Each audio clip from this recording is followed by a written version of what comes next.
Yeah, this is just a quick video about why I would never keep hybrids again.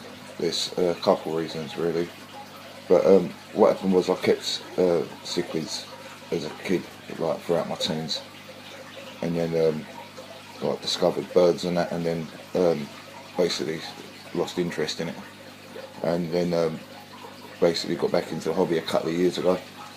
So like when I was last into it, there weren't flower horns and all that sort of thing. So when I got like back into it this time, I started off again with the fish.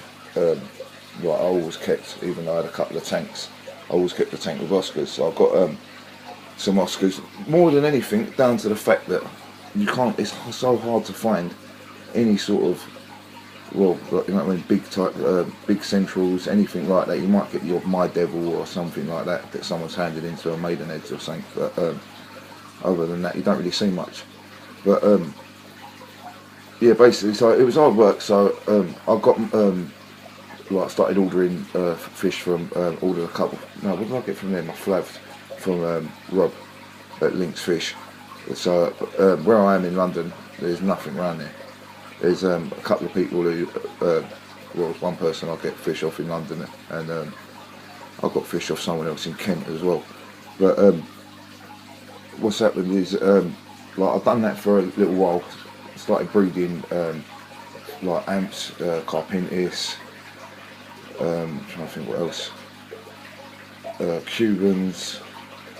There was a few. No, hang on, I hadn't done the Cubans then. The thing I was desperately trying to get hold of were Beaneye and Doveye.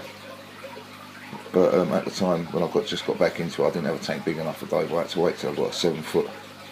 And then I got the Doveye when I got the 6 foot. But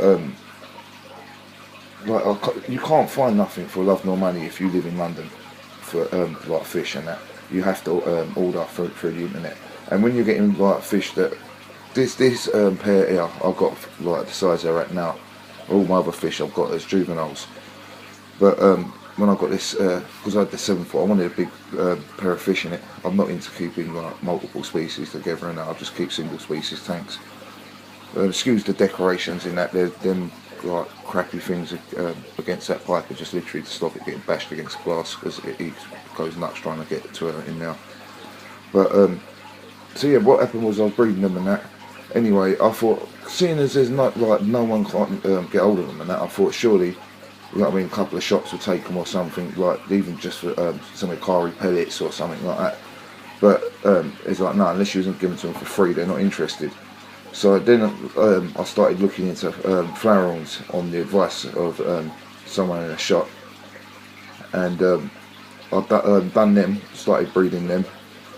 And do you know what it was? The first thing I didn't like about it, it had nothing to do about ethical reasons or anything, yeah, but for the fact that the people you deal with, well, I found, and I've dealt with people about 15, 20 times with it, were totally different than like normal fish keepers. I've never had anyone, I've always bought second-hand tanks. I think I've bought literally 2 brand new tanks ever. All the rest I've bought used. But I've never had anyone try and rip me off, sell me something that don't work, anything like that. But when I was dealing with people with the flower horns, I had someone trying to give me fake money. I was always having people turn up and then trying to haggle the price after they'd bought it. Do you know what I mean? It was just, and it was a lot of younger people that was into it, like my age and younger. But I'm in my 30s, but yeah, it was anything from like teenagers up to my sort of age mainly that I was dealing with, and they were just different people.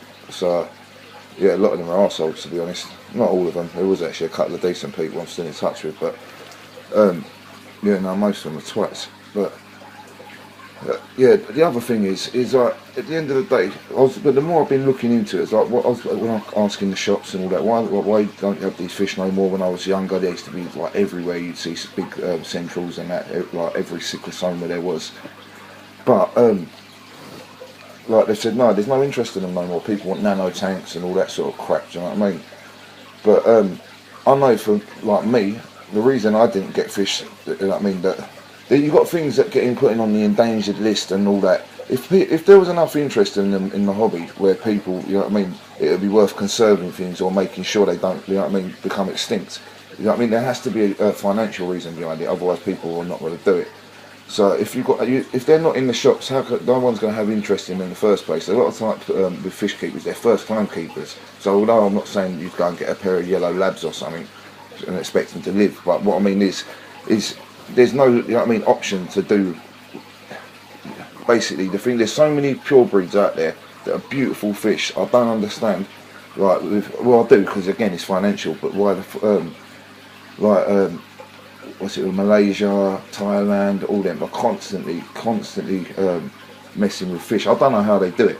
I really don't. It takes people, like a lot of people, 20 years of line breeding to get fish how they are, and they literally, in the space of a couple of years, managed to turn a Haitiensis red. I mean, that's got to be food. It has to be. Like, I bet you if you bought that within about 6 months, it would turn back to like a white colour. But yeah, if it doesn't, then do you know what? What can I say? You know what I mean? I'm amazed, but still, I don't know. You know what I mean? You got things like parrots. How you got a fish that can't even close its mouth? Right? You might get the odd one or two that can. They're all sterile. Yeah, you know what I mean? Other than, you know what I mean, newbie sort of fish keepers, I don't understand why anyone would get that other than for, you know what I mean, like as a joke sort of thing. I don't get it, but each to their own, I suppose. But yeah, well, that's just my reasons anyway. But still, it's hard work to get hold of fish. But I mean, I'm one of them people, I want to go and see the fish before I buy them. I don't want to order things through the post. Do you know what I mean? So, it is hard work. But it's all about, I suppose, it's who you know, innit? But yeah, other than that, I haven't really done no videos lately. But yeah, well, there's not really much change in here.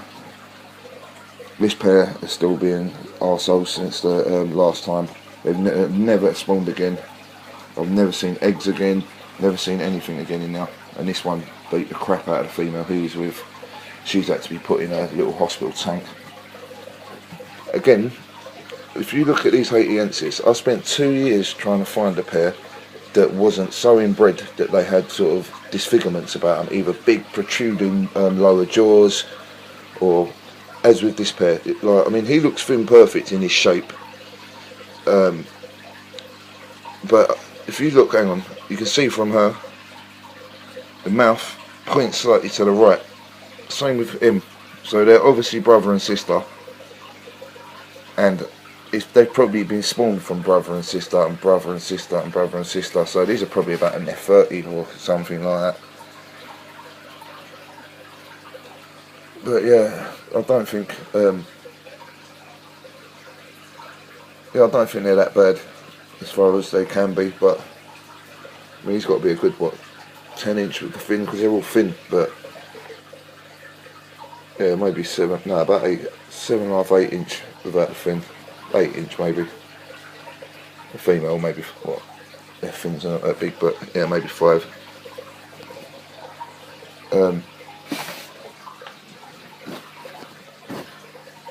These are my Dovi for I'm growing out.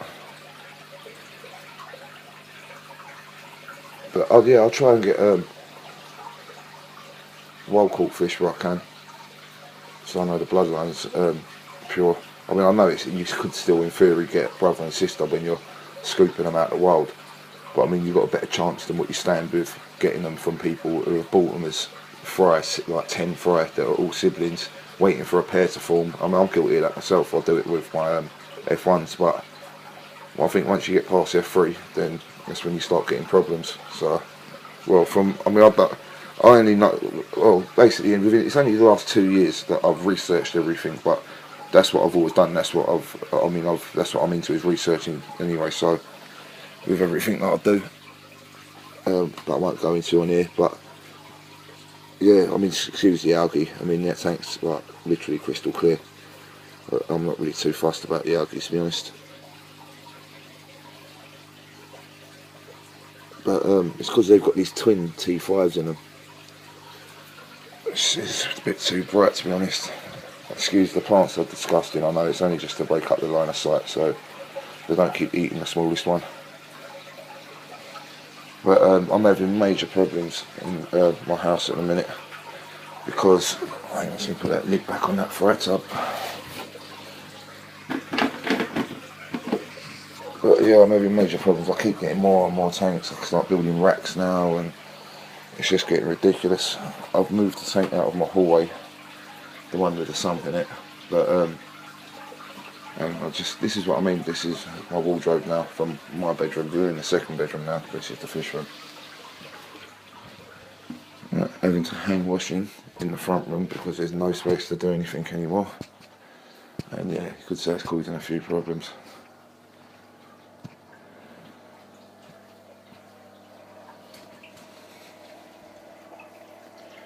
It's my wild caught Rio Magdalena umbi.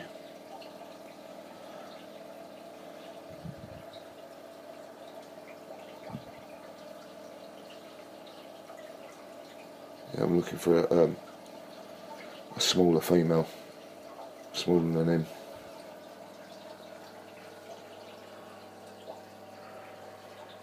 I want to spawn him. It's a lovely fish. I think it's probably my favourite at the minute.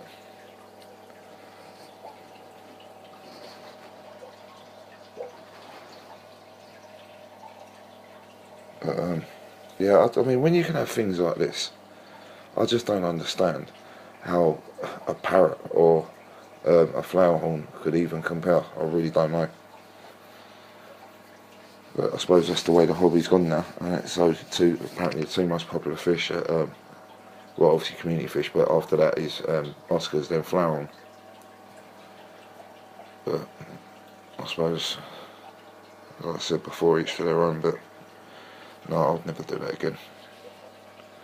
And I don't know why, you've got a lot of the big fish channels doing it now as well, obviously to get more and more people in this for views, I suppose, but I don't know, it makes you see them in a different light now.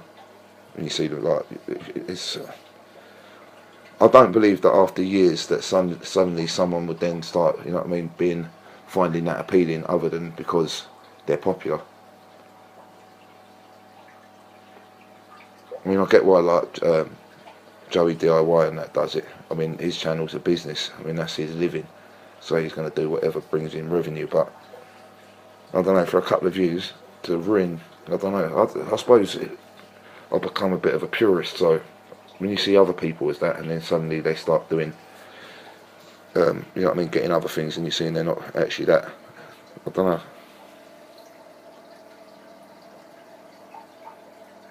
Alright, but, yeah, cheers. Thanks for watching.